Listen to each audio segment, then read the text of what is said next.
कांपता हुआ घर के अंदर आता है और आते ही अपनी पत्नी साधना से कहता है, साधना जल्दी से लकड़ी जला दो, बहुत ज्यादा ठंड लग रही है। आज तो मालिक ने मानो खून ही चूस लिया हो। बहुत ज्यादा थक गया हूँ, ठंड से हाथ पैर काम ही नहीं कर रहे।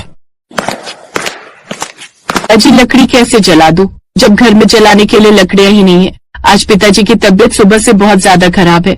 मैंने उन्हें कई बार बोला है कि ठंड में ठंडे पानी से ना नहाया करे, लेकिन वो मेरी एक नहीं सुनते। बीमार होने के कारण आज वो लकड़ियां लेने गए ही नहीं। पुराने जमाने के लोगों को जितना भी समझा लो, ये समझते ही नहीं है। अरे हम गरीब हैं तो क्या हुआ, हमारे घर में चूल्हा है और हम लकड़ी से आग जलाकर पानी गर्म करके नहा तो सकते हैं ना। लेकिन पिताजी तो सुनते ही नहीं। इस कड़कड़ाती ठंड में ठंडे पानी से नहाना उनकी सेहत के लिए कितना खतरनाक है, ये बात उनकी समझ में क्यों नहीं आती। हर साल यही परेशानी होती है।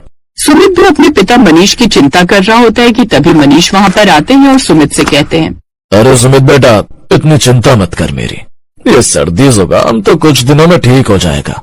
तेरा बाप बहुत सख्त जान है, इतनी जल्दी उसे कुछ नहीं हो सकता। ये तो मेरी तबीयत खराब देखकर बहू ने मुझे लकड़ियां लेने के लिए जाने ही नहीं दिया। तभी वहाँ पर खांसते हुए राजू आता है और कहता है, माँ वो सब छोड़ो ना, अब तो ठंडी बहुत हो गई है और पिताजी भी आ गए। आप संदूक में से रजाई निकलवा दो ना। जी हाँ, ठंड बहुत ज्यादा हो गई है और चादर से ठंड खत्म नहीं होती है। वैसे भी चादर बिक चुके हैं। हमारे घर में एक ही तो रजाई है, उसे निकाल लेते हैं। कम से कम पूरा परिवार उसे ओढ़कर सो तो पाएगा। अब साधना और सुमित मिलकर उस संदूक को खोलते हैं जिसके अंदर रजाई रखी हुई थी।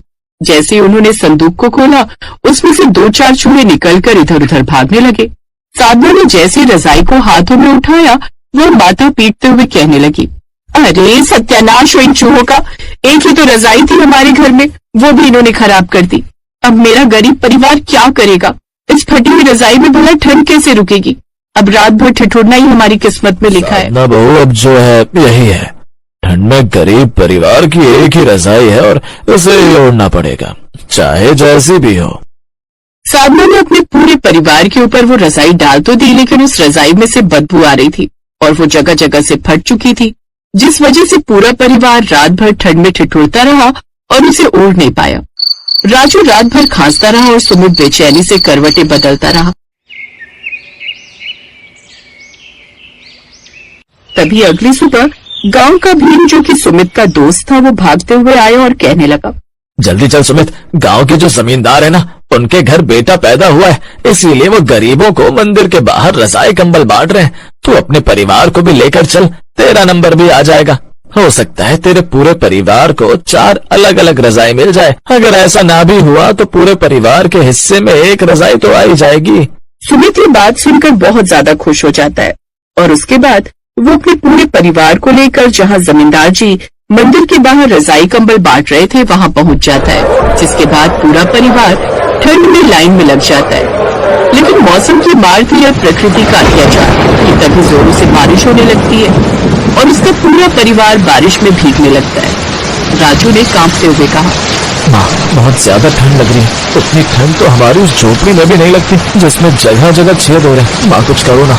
बेटा बस थोड़ा सा इंतजार कर ले, जैसे ही हमारा नंबर आ जाएगा हम रजाई लेकर यहाँ से चले जाएंगे और उसके बाद इस रजाई के अंदर हम आराम से सोया करेंगे। वो लोग काफी देर तक बारिश और ठंड में खड़े रहते हैं और जब तक उनका नंबर आता है, किस्मत से एक ही रजाई बचती है और जमींदार वो रजाई सुमित के परिवार को दे देता है। राजू बहुत ज्यादा खुश था और अपनी झोपड़ी में उस रजाई के साथ आकर वो अपनी माँ से कहता है, माँ अब हमें किसी भी तरह की कोई परेशानी नहीं होगी और हमारा पूरा परिवार एक रजाई के अंदर सोया करेगा तो हमारी ठंड बहुत आराम से निकल जाएगी, क्योंकि रजाई बहुत गर्म जो है। हाँ मेरे बच्चे, तूने बिल्कुल ठीक कहा। अब हमें किसी भी तरह की कोई परेशानी नहीं होगी। भगवान का साथ है हमारे पास और ये गर्म रजाई। पूरा परिवार बहुत ज्यादा खुश था और उस रात को पूरा परिवार ठंड में एक रजाई के अंदर बहुत ही आराम से सोता है। सबको बहुत ही सुकून की नींद आती है।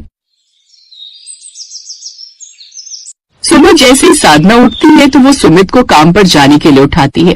अजी उठ जाइए, सुबह हो गई, आपको काम पर नहीं जाना है क्या? इतना आलस करना भी अच्छा नहीं होता है।